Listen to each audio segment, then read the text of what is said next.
Buenos días, ¿qué tal? ¿Cómo están? ¿Me escuchan? Buenos días, sí, doctor, te escuchamos. Qué bien, excelente. Muy bien. Buenos días, es hoy una clase de recuperación que tendríamos que haber dado el día quinta, ¿verdad? Quinta pasado y por motivos técnicos no se pudo dar. Muy bien. Entonces, el tema que vamos a dar hoy, vamos a darlo, pero después de los avisos parroquiales. El día jueves voy a estar ya distribuyendo los temas que van a ser para presentación de trabajo. Acuérdense que es un caso clínico que tienen que presentar junto con lo que tendría que hacerse con el paciente, ¿verdad? Eh, Acuérdense que es manejo clínico del paciente nuestro tema principal de lo que será la exposición del trabajo. ¿Qué hacer en caso de que el paciente esté intoxicado? Eh, eh, Van a ser distribuidos ampliamente y la selección ya voy a enviar ya prácticamente en un PDF donde van a estar los nombres de los alumnos y con quienes van a estar integrados. Será una presentación corta y el jueves ya voy a dar todas las directrices para la presentación del trabajo práctico.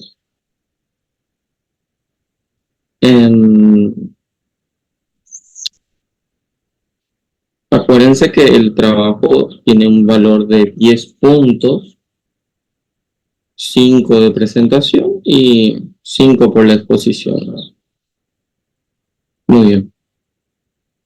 Hoy entonces iniciamos con la clase. Vamos a hablar sobre intoxicación por drogas, reconociendo que esta es una tendencia actual muy importante entre varios grupos etarios, pero principalmente dado en los jóvenes, que puede verse de uso recreativo ya prácticamente en gente que consume de forma habitual y aquellos que han cambiado su comportamiento por el consumo del mismo, denominados los adictos.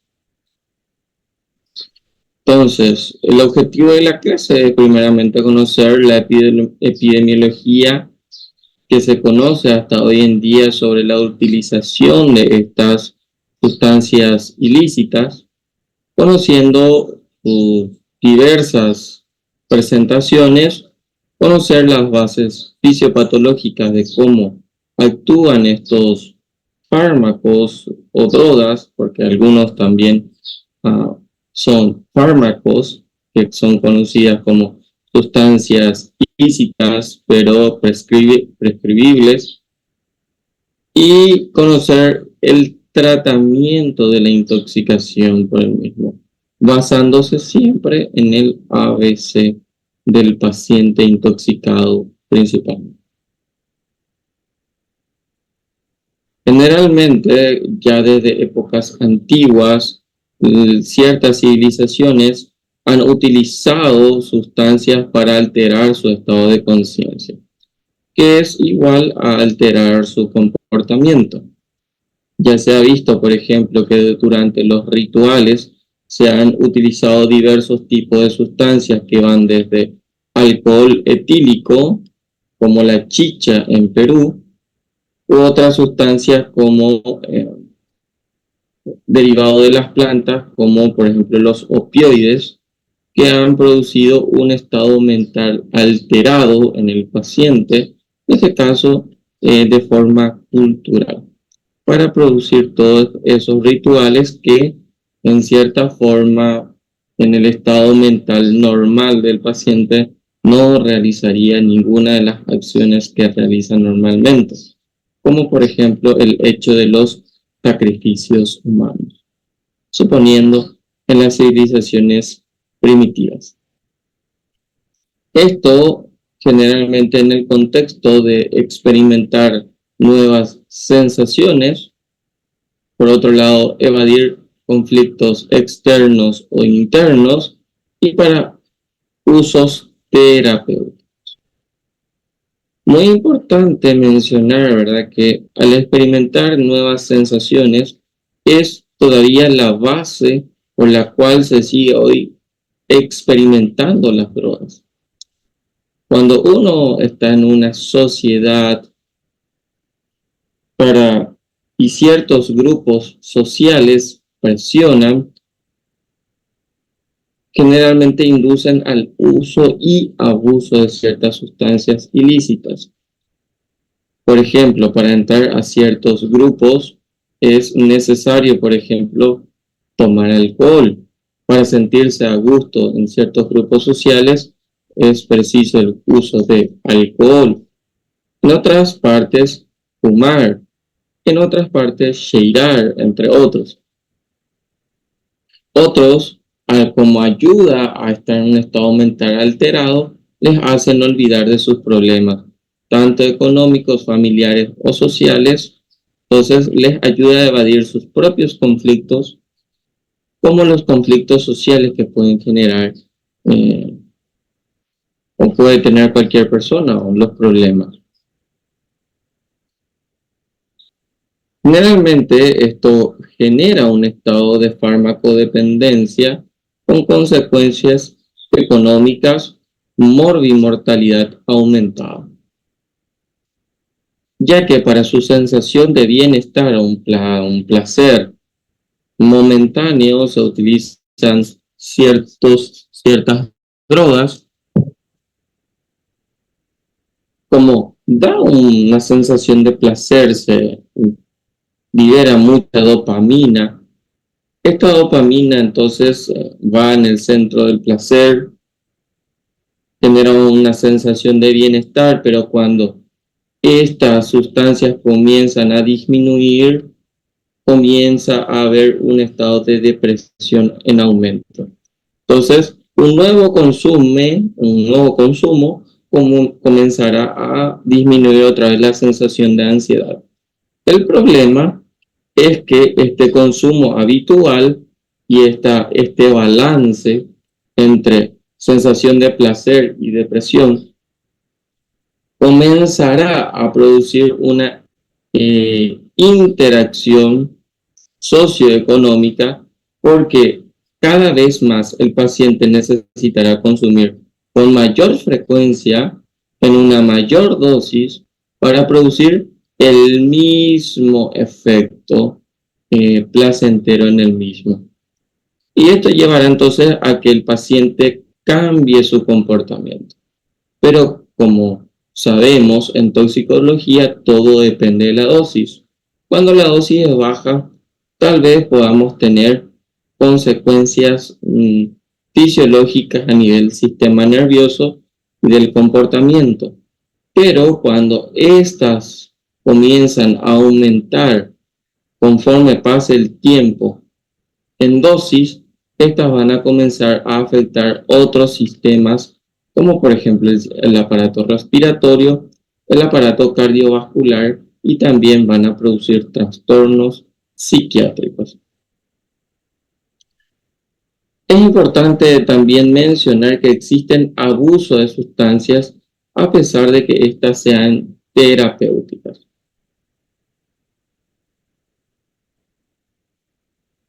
Un ejemplo bastante claro de estos son los efectos del cannabis.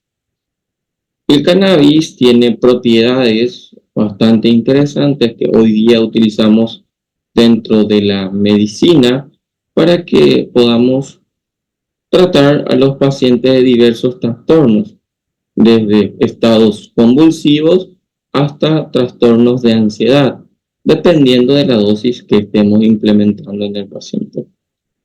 Famoso cannabidiol.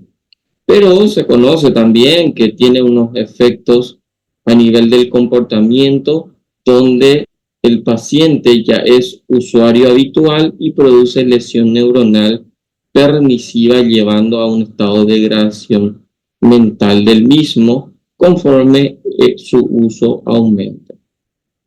Otro candidato muy importante para mencionar sobre fármacos, porque estamos hablando de un estado terapéutico, son, por ejemplo, las benzodiazepinas. Las benzodiazepinas son fármacos que pueden también ser anticonvulsivantes, pueden ser tranquilizantes y pueden ser antidepresivos y ansiolíticos. Todos estos efectos pueden llegar a tener los benzodiazepínicos, pero lo que no se habla es que el uso crónico de estos fármacos puede inducir a la aparición de demencia en personas jóvenes. Entonces, muchas veces cuando estamos hablando de un ansiolítico, el efecto es proporcional a la dosis que estemos dando y también es proporcional al tiempo que estemos dando. Es decir, a mayor tiempo de uso, mayor debe ser la dosis para producir ansiolisis. Pero esto, al tener un efecto a nivel del sistema nervioso central, degrada las bombas de sodio-potasio que se encuentran a nivel de la neurona para reducir justamente esa liberación de neurotransmisores, y esto degrada la función celular, y una función degradada va a llevar a atrofia, en este caso una atrofia cortical, produciendo de un fármaco el abuso de la sustancia a una degradación funcional. Tenemos estudios de gran relevancia sobre el tabaquismo, el alcoholismo o la cocaína, las cuales han demostrado justamente que estas pueden llegar a producir, primeramente, un estado de dependencia y segundo, lesiones tisulares específicas. Justamente este año en el Congreso de Neumología se habló de que el vape o vapear o todo lo que se llaman los e-cigars o cigarrillos electrónicos, además de producir una enfermedad pulmonar mucho más acelerada exponencialmente que el cigarrillo, es decir, puede producir EPOC o DPOC en menos de 5 años de consumo. Y cuando uno consume cigarrillo puede pasar 20 a 40, 50 años antes de que aparezca la enfermedad pulmonar obstructiva crónica. En este caso, las e-cigars se están demostrando que pueden producir la misma toxicidad en mucho menor corto periodo de tiempo, además de que puede producir otros trastornos mentales, trastornos circulatorios mayores como hipertensión arterial y trastornos en la multiplicación celular como puede ser la infertilidad, tanto en hombres como en mujeres, debido al alto contenido de diversos tipos de sustancias en la misma. Estas pueden tener, por ejemplo, varias complicaciones médico-quirúrgicas, como por ejemplo la mortalidad por sobredosis de la misma. En aquellos que consumen habitualmente, bueno, volvemos a las benzodiazepinas, por ejemplo, y son pacientes depresivos, muchas veces ellos inducen a una sobredosis como veneno autoinducido para producir autoflagración o autolesión. En el caso de los suicidios, tenemos infecciones, por ejemplo, cuando las drogas son vías parenterales, por ejemplo, de vía endovenosa. Podemos tener traumatismos asociados, ya que ciertas drogas son excitativas y ponen violento al paciente, llevándolo a mecanismos de traumas, ya sea por violencia o por caída de moto, caída en vuelcos, entre otros. y mayor posibilidad oncogénica si están asociados a drogas que pueden producir tumores. Se habla de que aproximadamente 4,4 millones de hombres y 1,2 millones de mujeres en Latinoamérica sufren trastornos causados por drogas, tanto sea por dependencia o otros padecimientos en algún momento de su vida, y esto es un dato bastante actual de la OMS en el año 2021.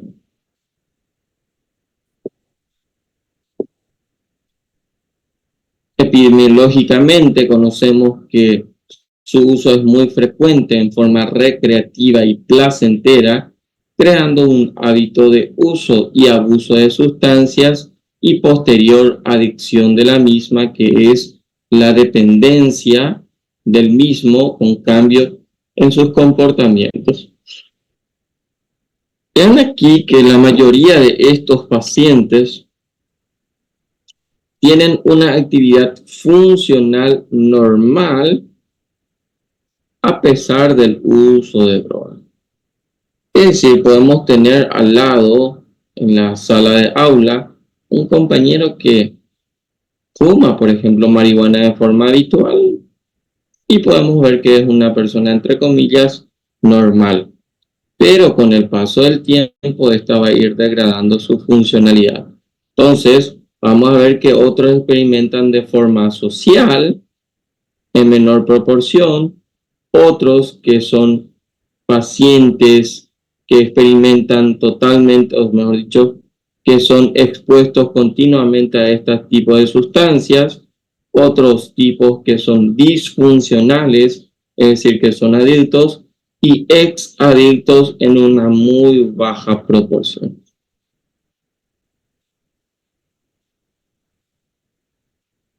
Su uso es muy frecuente y es muy frecuente que exista en una adicción a más de un tipo de sustancia.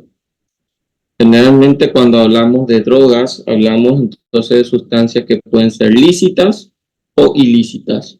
En este caso, las ilícitas podemos hablar de las cannabis, de la cocaína, y de las lícitas o de las que son permitidas, el alcohol y ciertos inhalables como los cigarrillos electrónicos.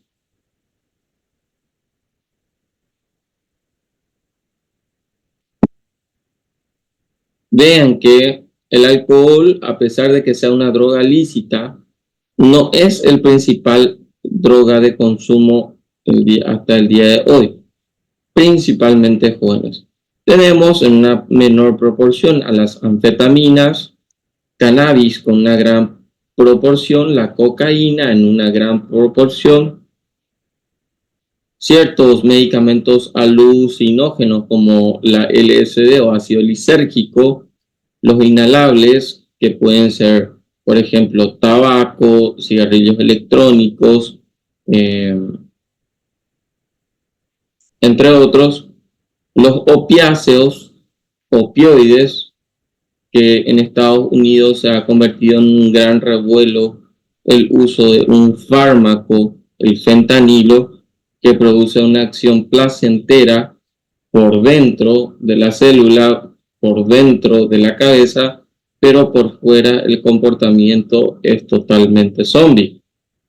Otros hipnosedantes menores como la ketamina y otros que son menos conocidos, que vamos a ir hablando conforme pase la clase.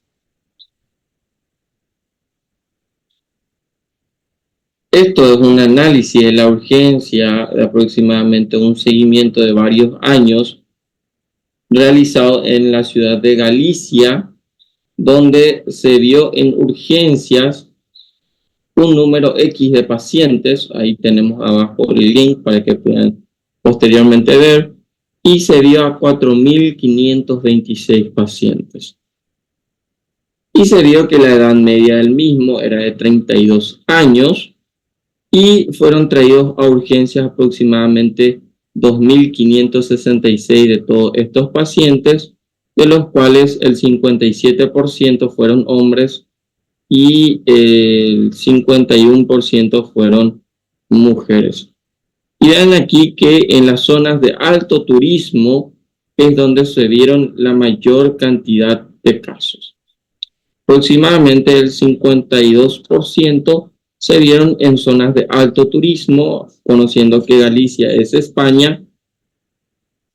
Entonces reconocemos a España como un país altamente turístico. Entonces, pacientes que experimentaron drogas de forma recreativa y en la atención en días festivos representaron aproximadamente el 48%. Generalmente las intoxicaciones se producen mayor en horarios nocturnos o en horarios de la tarde. Las sustancias que fueron identificadas, vean ahí que existieron coingesta de alcohol en la mayor parte de los casos, hasta un casi 60%, y coingesta de múltiples drogas aproximadamente en un 40%. Se vio que además de la coingesta de alcohol, hubieron otras sustancias como por ejemplo cocaína y derivados, cannabis, anfetaminas, benzodiazepinas, opiáceos, ketamina, fármacos psicotrópicos, ácido lisérgico o LSD y otras drogas o nuevas drogas psicoactivas, viendo que el porcentaje es disminutivo, que yendo de la cocaína hacia los demás es mucho menor, teniendo como el máximo un 48% y hacia abajo, y el mayor proporciones similares, mejor dicho, entre hombres y mujeres para cada tipo de sustancias.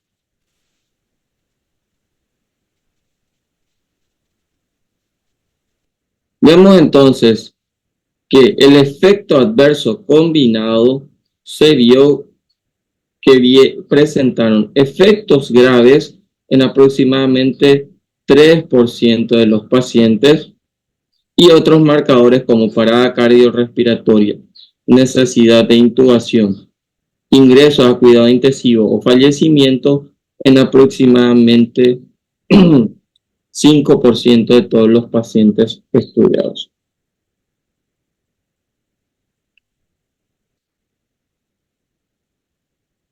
Entonces, existe una tendencia entre el consumo que es dinámico entre la oferta y la demanda. Asociado a conflictos judiciales, la mayoría de los jóvenes delincuentes o que van para cada día, ¿verdad?, consumen algún tipo de drogas. Y esto es algo bastante importante, ya que el 26% de las defunciones de jóvenes delincuentes fueron asociados al consumo o al uso de sustancias ilícitas, que puede verse, por ejemplo, involucrados en accidentes automovilísticos o asociados a homicidios con armas de fuego. Además de esto, tenemos una mayor morbimortalidad en los toxicómanos debido a que existe una toxicidad directa por vía intravenosa que puede estimular, por ejemplo, los receptores alfa y beta, producción de hipertensión, taquiarritmias, taquicardia ventricular, enfermedad cerebrovascular, entre otros. Impurezas presentes por la vía endovenosa, utilización de estos fármacos como medio de autolesión, suicidio, como consecuencia de infecciones pulmonares, ya que no todos estos usos de drogas parenterales son asépticas. Otras causas médicas como la inducción a nefropatía parenquimatosa por la presencia de sustancias que pueden llegar a ser lesivas para el riñón, homicidios o accidentes de tránsito bajo la utilización de estos medicamentos o drogas ilícitas. Entonces podemos clasificarlo en grupos, desde más peligrosas a menos peligrosas. Entonces, uno de los más peligrosos se denominarían a los derivados del opio.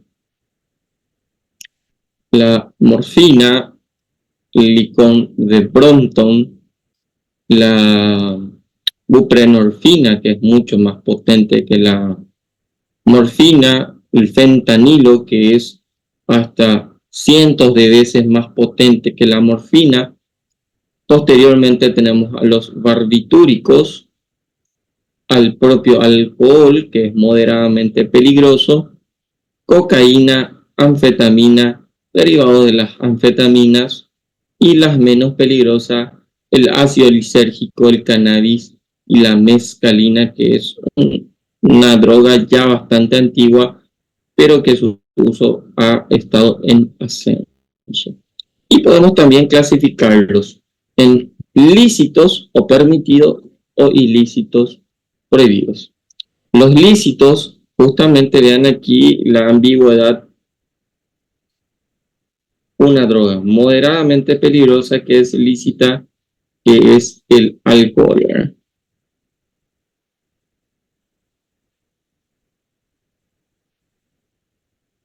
También el tabaquismo es un dato bastante importante.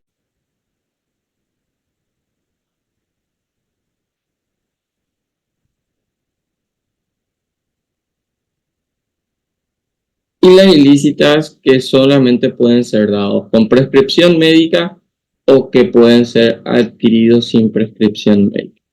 Aquellos que pueden ser adquiridos con prescripción médica, como los hipnosedantes, analgésicos, opioides y barbitúricos. Y en este punto me quiero quedar un poco a conversar. En la urgencia solemos recibir pacientes que vienen por un dolor de cabeza importante, o una ansiedad, o síntomas asociados a lo que sería un síndrome de abstinencia.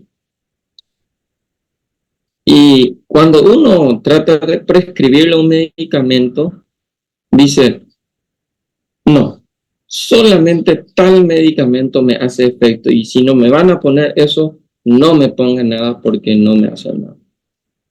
Y hemos visto que a repetición hay varios pacientes que acuden a aplicarse ciertos medicamentos hasta que tuvimos que cortar con ellos. Como por ejemplo el uso de la meperidina. La meperidina es un fármaco derivado del opio, es un opiáceo sintético que se utiliza para calmar el dolor, pero además de eso tiene una producción de placer. Muchos pacientes dicen que tienen un dolor articular intenso y que solamente la meperidina o el tramadol le hacen un buen efecto y que quiere que se lo aplique.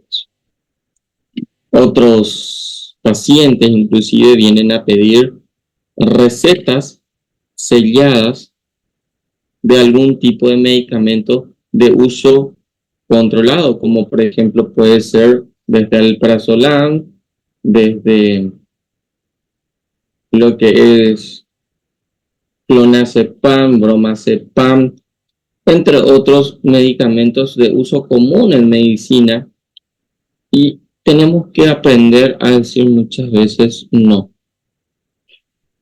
ya que estos pacientes por lo general no tienen un control clínico del uso de estos fármacos y ellos van en una dosis ascendente.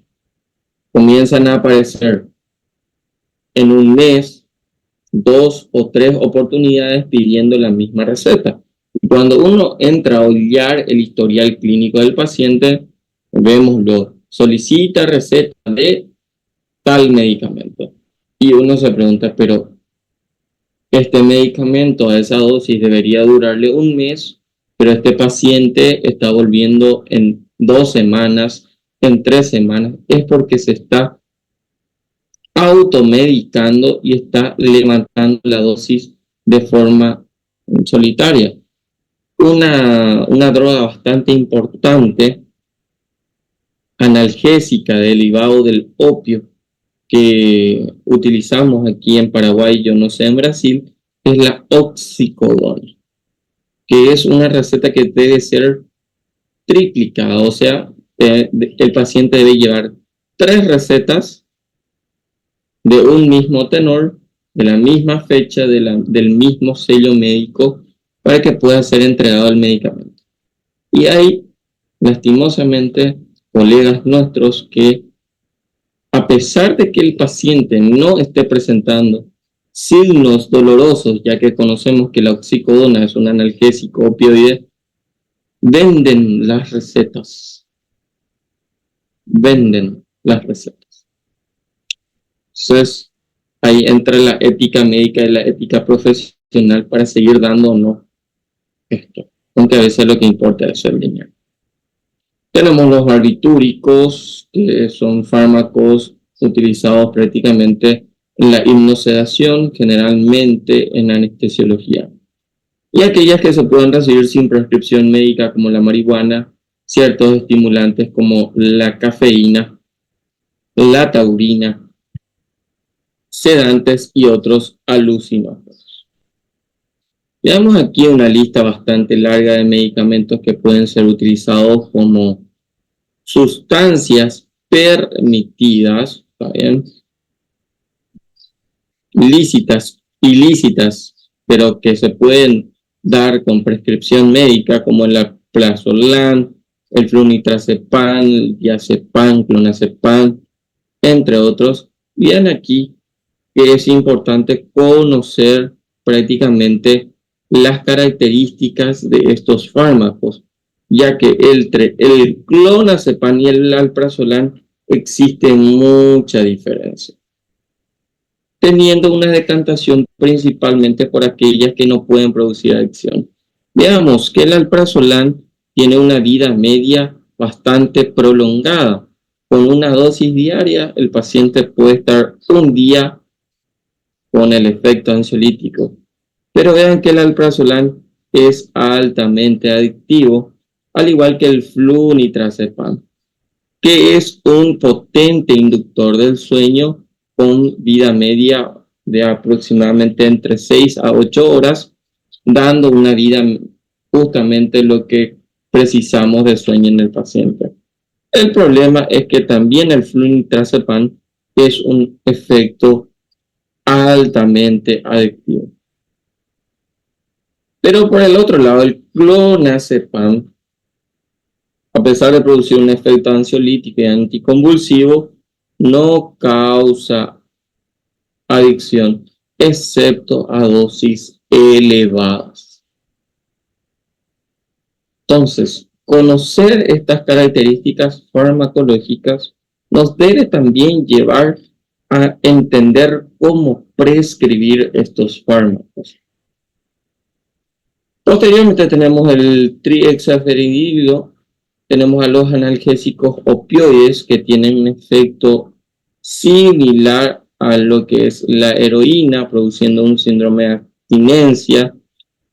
La fluoxetina, que es un antidepresivo inhibidor de la recaptación de serotonina, es potencialmente bajo en lo que se recomienda en la adicción. Y muchas veces debemos evaluar, utilizar alprazolam como antidepresivo ansiolítico o utilizar estos fármacos que tienen menor potencial adictivo.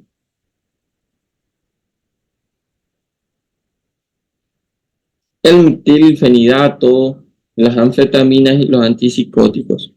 Todas ellas, por ejemplo, tienen un potencial mayor o menor que pueden causar adicción o no en estos pacientes. Otra clasificación, podemos hablar, por ejemplo, de drogas de uso ilegal con efectos depresores, como el opio y sus derivados. Otros inhalables, como el tabaco, por ejemplo, o la marihuana, mientras que otros tienen efectos estimulantes como la cocaína, alucinógenos y la fenilciclidina. y aquellos que pueden tener su efecto que afectan el estado psíquico de la persona, y esto pueden ser de aceleración o de retardo en la actividad mental. Generalmente, las bases antropofisiológicas nos hablan que durante mucho tiempo se consideró a la adicción como un problema de índole moral, es decir, un problema del comportamiento del ser humano, con la declinación de la voluntad del individuo y la esclavización por el consumo de una determinada sustancia, diciendo que todo está en la mente, que cuando uno lo quiere dejar, lo puede dejar. Un problema de índole psicológico posteriormente, con conflictos no resueltos, ansiedad y la evasión de la realidad. Fenómenos sociales: la sociedad enferma que induce a un consumismo excesivo, la pobreza, el hacinamiento, el enajenamiento y la sobrepoblación. La pregunta es algo bastante importante: ¿quién no tiene problemas? Ahora bien, ¿cómo manejamos estos problemas? Es otro cuento, otro chiste, ya que la mayor parte de las veces del excesivo consumo de sustancias están asociados a escapar de la propia realidad. En algún momento dado de todos esos problemas, el excesivo consumo de estas sustancias también, tenemos otros factores que tienen que ver con el efecto sobre los neurotransmisores a nivel del sistema nervioso central. Entonces, vemos que existe un refuerzo positivo, la sensación de bienestar durante el consumo, y un refuerzo negativo una vez que pasa el efecto, sobreviene peor la depresión, lo cual aumenta mayor el consumo. Otros condicionantes que pueden ser, por ejemplo, condicionantes que ya habíamos hablado, sociales o económicos, porque hay que entender que existen costos para conseguir estos fármacos o estas drogas. Entonces, si el paciente tiene para comprar, lo comprará a nombre de la satisfacción. Y la pobreza lleva un mayor refuerzo negativo, llevándolo a producir ciertos actos delictivos en contra de la sociedad para conseguir estos fármacos, como por ejemplo robar. Factores estresores, el soporte social y la impulsividad del paciente. La adicción de una droga, entonces, es la manifestación a una adaptación biológica que, es decir, el paciente, para seguir viviendo, necesita el consumo de la misma. La traducción clínica del misma son la tolerancia, es decir, el paciente se siente bien durante el consumo y no siente los efectos secundarios, y el efecto de supresión o abstinencia, que durante el consumo el paciente llega a producir muchos efectos secundarios, y ya hemos visto o hablado en el apartado de alcoholismo. Entonces, tenemos varios antecedentes sociales, como la interacción familiar, la ausencia de padre o madre o los dos, el uso de droga por parte de los padres, unión a grupos sociales generalmente delictivos, presión social para el consumo del mismo, la disponibilidad de la droga y la variabilidad demográfica.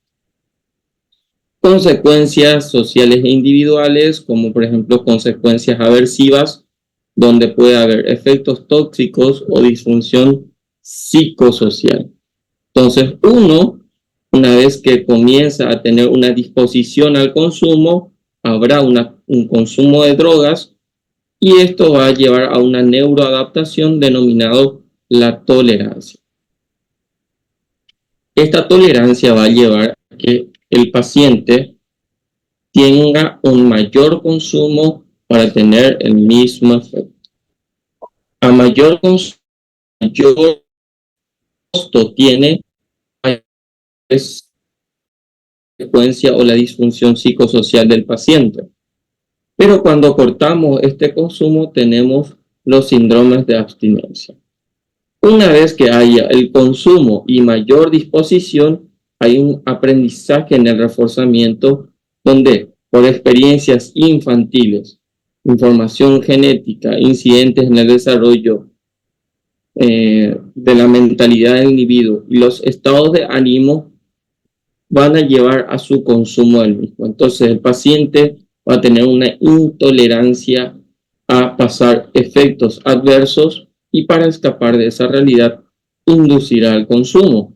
Por eso inducirá una mejoría del humor y una facilitación psicosocial.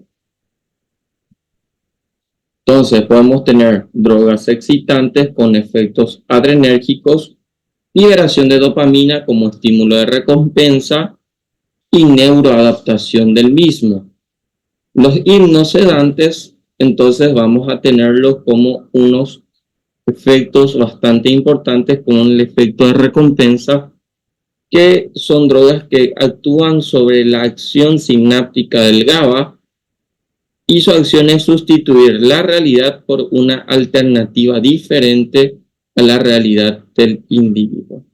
Entonces nosotros vemos que cada tipo de droga va a tener un efecto sobre el sistema nervioso central. Veamos entonces que aquí tenemos una proteína transmembrana, que generalmente son proteínas asociadas a sodio, potasio, cloro, que inducen o la entrada del mismo o la salida del mismo. Y cada uno va a tener un efecto, o mejor dicho, un lugar de interacción con el mismo. Por ejemplo, los barbitúricos van a disminuir la entrada de potasio o de sodio. El etanol, los analgésicos esteroides a otro punto, las benzodiazepinas en otras partes. Entonces, cuando yo comienzo a elevar el consumo, lo que va a aparecer son nuevas proteínas de membrana. A nuevas proteínas de membrana, yo voy a tener que aumentar la dosis para cubrir todas esas proteínas de membrana. Entonces, tenemos la adaptación del paciente. Entonces, hablando de los estimulantes del sistema nervioso central, hablamos de sustancias terapéuticas anteriormente como la anfetamina y otros estimulantes como el café, té, el chocolate y los refrescos de cola. Entre ellos, las más llamativas son la cocaína. El nombre genérico es de esta sustancia es el benzoilmiteconina, droga estimulante del sistema nervioso central, cuya presentación es la de un polvo blanco cristalino extraído de la hoja de coca, que es el Erythrocylum coca, originaria de América del Sur. Tradicionalmente las hojas se mascaban para evitar la sensación de fatiga y facilitar la adaptación de la altura. En Bolivia y en zonas donde existe una alta altitud, una menor disponibilidad de oxígeno, la gente masca hojas de coca para poder tolerar justamente o adaptarse con mayor facilidad a esa altura.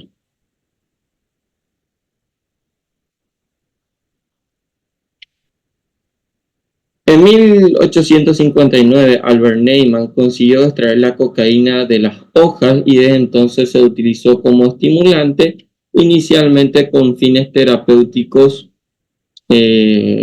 para los niños. Vean aquí, dice una cura instantánea y el precio es solo de 15 centavos. Hoy conocido como una sustancia de abuso. La droga constituye aproximadamente el 1% de la planta seca y puede contaminarse con varios otros componentes, como la procaína, lidocaína, benzocaína, que son anestésicos, anfetaminas, cafeína, la ergotamina, entre otros. Y inclusive, si nosotros vemos, se puede utilizar tiza, detergente, veneno para ratones, pesticida, desatascadores, es decir, destapacañerías, fertilizantes o insecticidas. Y esto se utiliza para aumentar el volumen o potenciar los efectos de la misma, principalmente la benzocaína, la lidocaína y la efedrina. Esto va a inducir a una dependencia psicológica. Anteriormente era considerado de drogas de élite, ya que el costo de producción es bastante alto, pero hoy día, al estar bastante contaminado y tener varias sobras, por así decirlo, o varios subproductos, como por ejemplo el crack, puede estar al alcance de todos. Entonces, podemos tener varias vías de exposición, como la inhalatoria, digestiva o endovenosa. Como la inhalatoria puede ser conocida como crack o puede ser aspirada, un cheiro profundo. Puede ser digestiva en las personas utilizadas como mula, como por ejemplo la rotura en transporte, ven aquí, asociada al alcohol, conocido como liquid lady, asociada a la heroína por vía endovenosa, que es el speedball, o a la ketamina, que es Calvin Klein. Su absorción es bastante rápida al fumar o la vía intranasal y tiene su efecto a los 2 minutos, con un efecto máximo durante aproximadamente 15 a 20 minutos y una vida media de aproximadamente 2 a 3 horas. Y la absorción por la vía digestiva es bastante lenta, pero su acción es mucho más prolongada.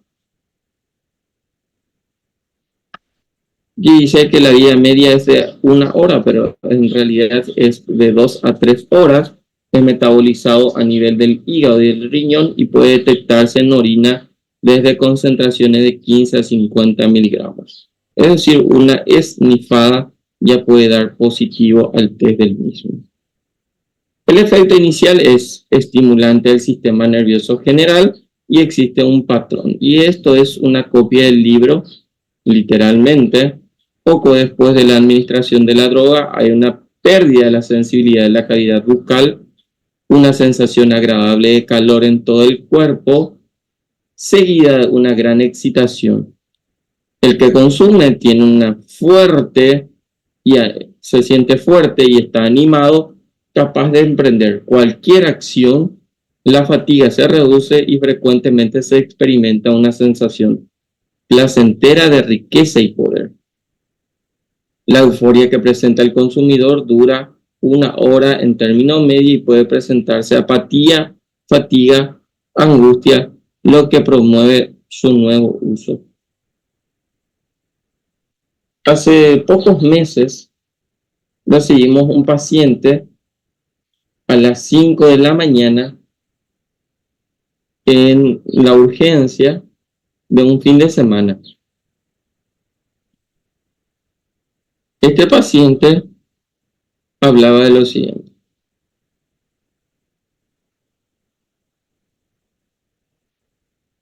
que sentía palpitación de aproximadamente 4 a 5 horas durante toda la noche, por la que no pudo dormir. Al ingreso, el paciente tenía una presión arterial, el paciente de 21 años tenía una presión arterial de 160/90, una frecuencia cardíaca mayor a 130, frecuencia respiratoria mayor a 20 y temperatura normal, saturación de oxígeno normal, Glasgow normal.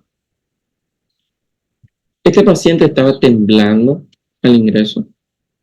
Sospechamos un síndrome de ansiedad, pero al hacer un examen minucioso del paciente, encontramos pequeños restos blancos a nivel de la fosa nasal, que al ser interrogado el paciente dijo que sí era un consumidor habitual y que la noche previa había consumido 5 veces, desde las 7 de la noche hasta aproximadamente la 1 de la mañana, y que esa última dosis es la que le produjo todos los síntomas de temblores, ansiedad, palpitación,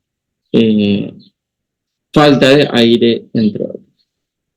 Entonces, lo que dice prácticamente el apartado que tenemos aquí es uno de los efectos más importantes de lo que es la cocaína. ¿Por qué? Porque esta va a estimular justamente a los receptores alfa, los receptores beta, a nivel del aparato cardiovascular y de otros órganos que tienen estos receptores, estimulando al sistema nervioso simpático, generando exceso de dopamina, noradrenalina y serotonina, induciendo a una vasoconstricción, hipertensión arterial, efecto inotrópico, es decir, mayor fuerza de contracción, y efecto cronotrópico, que es la taquicardia. Además, bloquea los canales de sodio, produciendo una anestesia local, como vimos en la parte bucal, genera una anestesia y potencia el efecto inotrópico.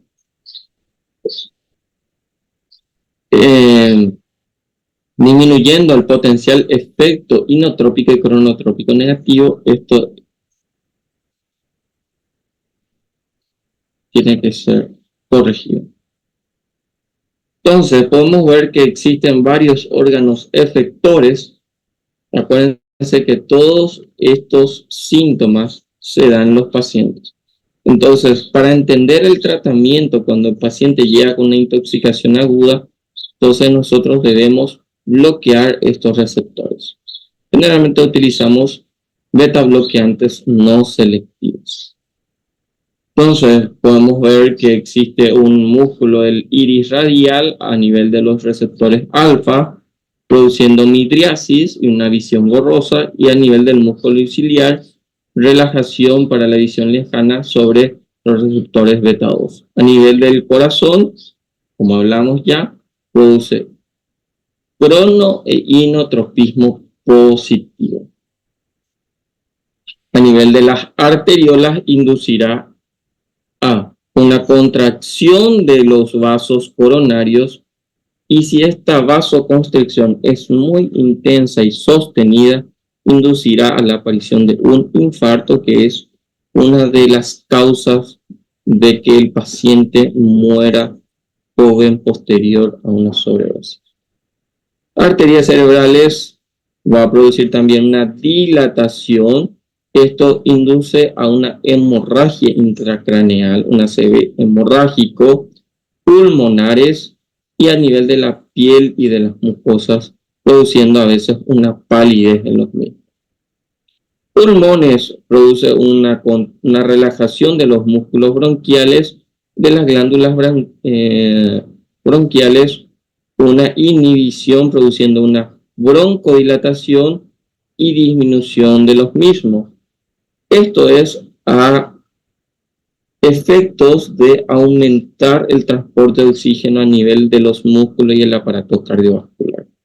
La vejiga urinaria puede producir una relajación del músculo detrusor y una contracción del trígono y de los esfínteres, produciendo una retención urinaria moderada. En principio, podemos tener una secreción de los islotes pancreáticos, teniendo efectos hiperglucémicos moderados y sudoración leve. Y a nivel de las glándulas salivares y sudoríparas, disminución de la secreción en los mismos. Y en el tejido adiposo induce a una lipólisis y liberación de ácidos grasos. Estos efectos posterior a que pase la cocaína va a generar un estado de disforia. Es decir, estando de un estado extremadamente bien, va a entrar un efecto confuso y posteriormente a un estado de psicosis. Es decir, pasa de un estado de extrema cantidad de alegría a un estado posterior de depresión y agresividad. El tema está en que si el paciente induce a un consumo excesivo de estas drogas, pueden haber gran cantidad de efectos secundarios extremadamente nocivos. Vean aquí que a altas dosis, que ya hablamos ya de las dosis bajas, a altas dosis puede haber un aumento de la sensibilidad auditiva, táctil, visual, el deseo sexual, una midriasis excesiva. Todo esto induce a que el paciente pueda estimularse con mucha facilidad y pueda volverse agresivo, que el estado psicótico que puede llevar. Ahora bien, si nosotros nos vamos del otro lado, a una alta dosis, a una sobredosis, pueden inducir a una crisis de ansiedad y reacción psicótica. Si lesiona el aparato cardiovascular, puede inducir a un ACV hemorrágico isquémico, la aparición posterior de convulsiones, cefaleas que pueden estar asociadas a una hemorragia subaracnoidea, por hiperestimulación dopaminérgica, noradrenérgica y adrenérgica, agitación asociado a lo que es el accidente cerebrovascular. Podemos tener coma, un estado bastante grave, una escala de Glasgow menor a 9, isquemia coronaria que puede llevar a un infarto, hipertensión arterial o lo contrario posterior a la hipertensión y al vasoespasmo coronario intenso, una hipotensión, una disección de aorta, arritmias letales como puede ser una fibrilación ventricular, causa frecuente de una muerte súbita, y urgencias por que el paciente entra en un estado de, ¿cómo se dice?, mula, transportadores de carga dentro de lo que sería dentro del intestino y que se haya roto una de las bolsitas. Entonces aquellos que son conocidos como body packers. Las cocaínas entonces en su efecto tienen un potencial letal positivo, la dependencia y la adicción es bastante elevada, las lesiones son más o menos reversibles, puede producir psicosis, un aumentado disfunción social, síndromes obsesivos compulsivos que pueden estar negativos, es decir, a menor consumo más agresivo del paciente, agresividad, excitación del mismo, alucinaciones positivas, angustia, incapacidad para fijar la atención, afección en coordinaciones motoras, euforia, alteración del lenguaje, alteración del juicio e insomnio.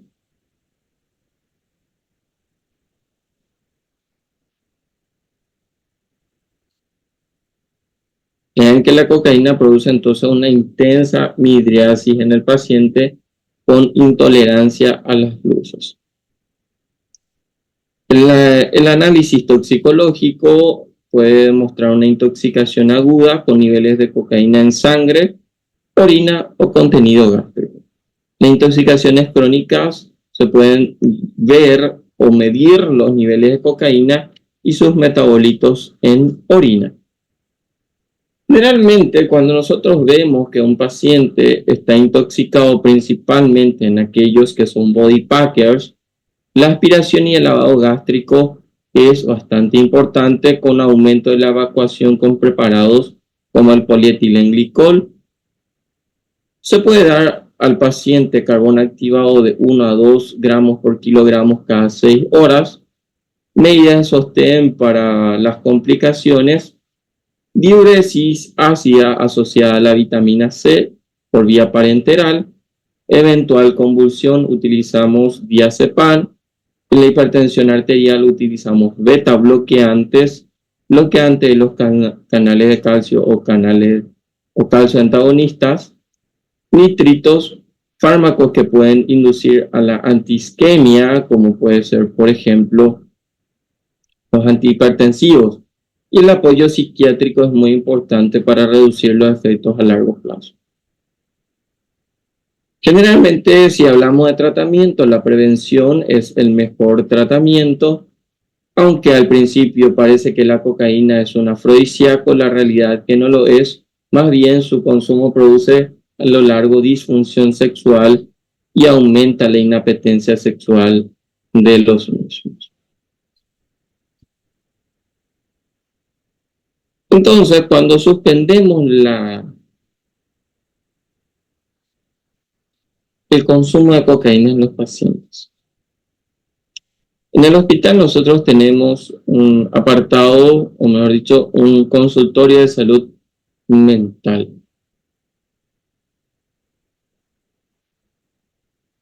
Y la doctora con mucha frecuencia escribe en el grupo si pueden ir licenciados a ayudar en el lugar de la consulta, ya que muchas veces estos pacientes están en una fase de extinción o una fase de crash, es decir, están abandonando el hábito de la cocaína. Y cuando entonces vemos la fase 1, podemos tener una agitación, depresión, anorexia, alto deseo compulsivo. Y cuando están comenzando a dejar, podemos ver que el paciente comienza a tener un sueño normal, la afección, es decir, el comportamiento es normal, disminuye la ansiedad, baja el deseo, y es en esta fase que muchos pacientes entran, que puede ir de 4 a 9 horas a los primeros días, y posteriormente aparecer estado de abstinencia y los pacientes comienzan a ponerse bastante agresivos, ya que en la consulta hemos visto que varios licenciados han recibido su parte, es decir, han sido golpeados durante la atención médica psiquiátrica.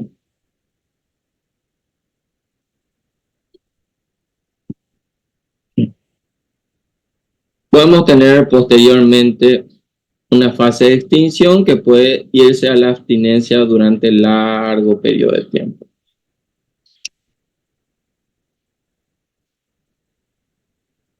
A veces podemos utilizar medicamentos como el trazodón, el bupropión o moduladores afectivos como carbamazepina o el ácido valproico en los pacientes que ya tienen un déficit de atención debido al consumo durante largo periodo de tiempo, en metilfenidato o la bromocriptina.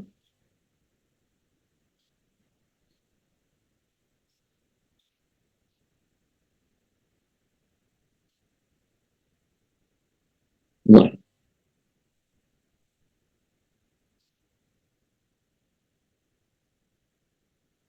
Esto por esta mañana, muchachos. Estaremos hablando el día jueves, como ya les mencioné. Voy a facilitarles ya todos los materiales el día jueves con los grupos correspondientes para que ustedes puedan ir analizando la historia clínica que van a presentar y por ende también para ganarse sus puntos correspondientes a lo que es la presentación del material. Por mi parte, el día de hoy es todo. Nos vemos en la próxima clase. Gracias, doctor. Gracias, doutor. Perfecta la clase. Gracias, doctor. Tenha Gracias, um bom final de doutor. semana. Gracias, doctor.